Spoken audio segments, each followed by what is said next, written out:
Hello, Mark Crossfield here. In my hands today I've got the TaylorMade SpeedBlade. So this is the TaylorMade SpeedBlade new iron, different variation on the pocket, the gap, the thing on the bottom, a few other design elements. Let's get stuck in.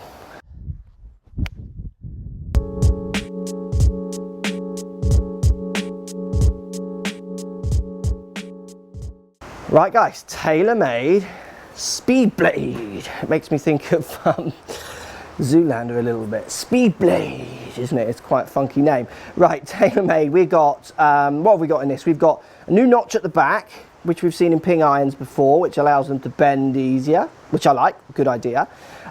We've got a variation on the speed pocket at the bottom, two kind of thicker bits in the heel and the toe, it's looking like to my eye.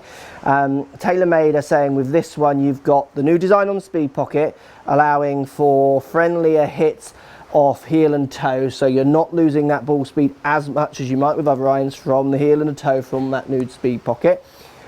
We've got the notch, which obviously allows them to custom fit easier. We've also got, each club is designed individually. Okay, I mean, if they wasn't doing that in their other sets, God help you, but they're saying they're allowing, they're moving lofts, making sure each loft you don't get like massive gaps at the end, I think is what they're trying to say with that basically, and making sure each iron is built to create launch to get the correct distance. You're not getting one going up really high and then not going high enough with the lower irons and what have you. So I get that. You're getting a very similar appearance to the other models that they've brought out when you look down from this end. It's kind of darker gunmetal finish, little bit of offset, medium to thick top line. I mean, if you watch the Rocket Balls video, it's going to be the same, really. It's the same club, really. It's just got that variation on the pocket. On the back is the biggest thing that I can really see. So let's give it a hit and see what it feels like. Here we go. We're going to give it a wallop. We've got GC2 HMT on the floor here, and I've got some real ball data coming out. Just going to hit the range balls to get the feel at the start. But I've got some real ball data for you as well, coming from centre strikes and a one off the toe, comparing it to my irons, because I'm kind of in this market, irons, as well. Here we go. Let's give it a hit. Okay, I mean, it feels good. Like most TaylorMade products off the face, they feel pretty good, to be honest. You know, they have some marketing moments, don't they, TaylorMade, but the product at the end of the day is very responsive. And this is a distance iron in theory, and that comes off the face to me that feels strong, makes all the right noises, which again makes me feel it's strong. Nice flight. It's not the highest launching flight club out there, so you could get ones if you want to get the ball up in the air quicker, but it's certainly no problem getting that up in the air. This is a 7 iron, does feel like a 6, because again, these are cranked up, but so are the clubs I use at the moment, so I can understand some reasoning for that. It does make a hell of a noise. Now, if that pocket at the air bottom actually does anything is a different question. Obviously, the speed, this company release the speed that they release models, SpeedBlade, is often up for discussion. And there's two ways of thinking about this, really. So if you design something, let's do both arguments a little bit here. You know, they release things quite new, and you as the consumer feels like you've just bought something, and then you feel cheated that they've improved on it with their next model that comes out, you know, 15 minutes later. I understand that as a consumer, that must be difficult. For all the retailers out there, you've got half moaning that they've got stock stuck on the shelves because the new ones come out and they're struggling to get rid of the old one, la-di-da-da. But then you've got another half saying, well, at least they're trying to push sales in a time where sales aren't maybe as aggressive as people would want because of economies and what have you. And then obviously new clubs do generate more interest around the game, which is good for getting people on the course as well. So there's two arguments in it, really. But for you, the consumer, which is really who's watching these videos, I can see why you have this slight kind of anger. But if you watch the videos, and we're going to present the numbers in a second, you're going to see that maybe you don't need to always upgrade to the latest greatest, because the numbers actually don't change that much. They might change over the period of 5 years, 2 years, but they're little gaps, they're little progressions forwards, and I think all manufacturers fall into this bracket. I don't think anyone's really moved golf clubs on because of tolerances that they have to stay within, subject to RNA rules and what have you. for quite a while. You know, they're just kind of nudging the envelope forwards. So look, let's present a few numbers to this club. Definitely game improvement, definitely someone who wants a little bit of help with distance, but I could see good players using it as well. Let's look at some of the numbers. So the numbers are everything I would expect from this kind of lofted and lengthed club. I'm swinging 90 miles an hour, I'm getting 165 yards of carry, totaling around 170 with a 7-iron, which is strong, but this is really like a 6-iron kind of spec'd up.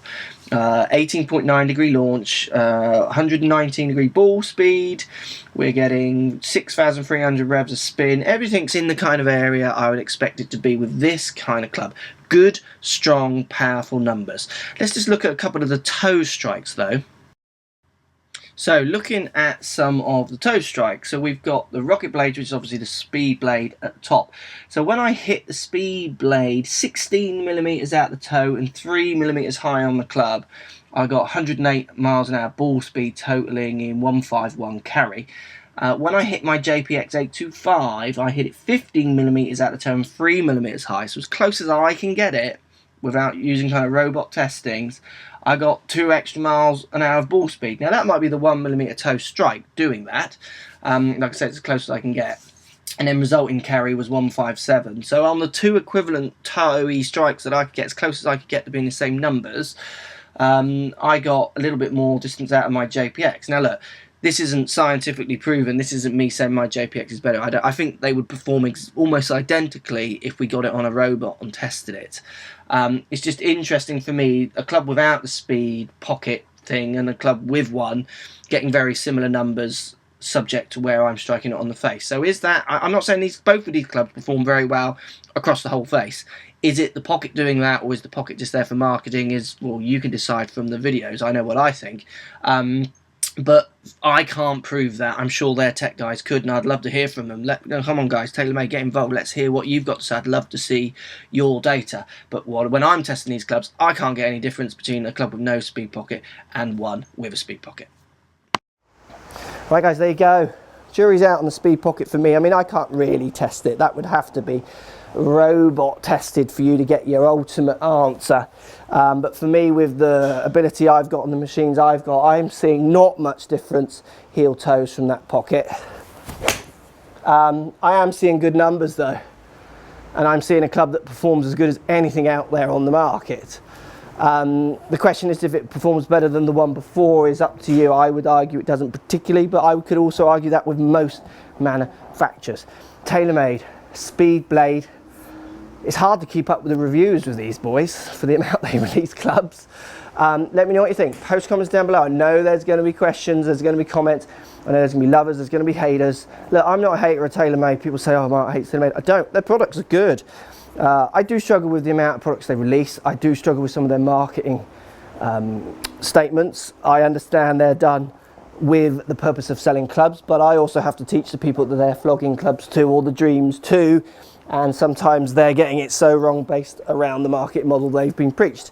Again, post comments, I'd love to hear what you got to say, but for buying the product, you're going to spend money on this club.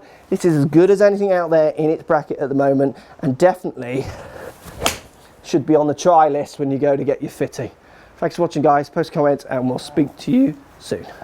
So if you like what's going on here, don't be afraid to subscribe to the channel. Also thumbs up the video, post comments, love to hear what you guys got to say. Let's keep it social. The more we talk, the more we share, the easier this game will get for everybody. So if you want to find me on Facebook here, you can find me on Facebook. If you want to tweet me, find me on Twitter here as well. Just follow the links, all in the description. Come and join the show, get active, get involved, get playing some better golf. Thanks for watching.